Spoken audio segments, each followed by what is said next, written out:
Olimpiadi invernali 2026 sulle Dolomiti e perché no, anche sull'altopiano di Asiago. Noi di Rete Veneta per primi abbiamo lanciato l'idea. Molti sindaci del territorio, a partire dal presidente della Reggenza dei 7 comuni Emanuele Munari, l'hanno raccolta. L'idea secondo noi è vincente ed è questa: portare delle gare sulle montagne dell'Asiaghese.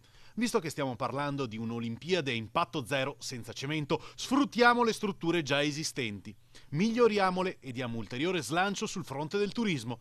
Una proposta che il governatore del Veneto Luca Zaia ha fatto immediatamente propria. Perché rinunciare a una bella realtà, la prima realtà europea, peraltro con oltre 500 km di piste da sci.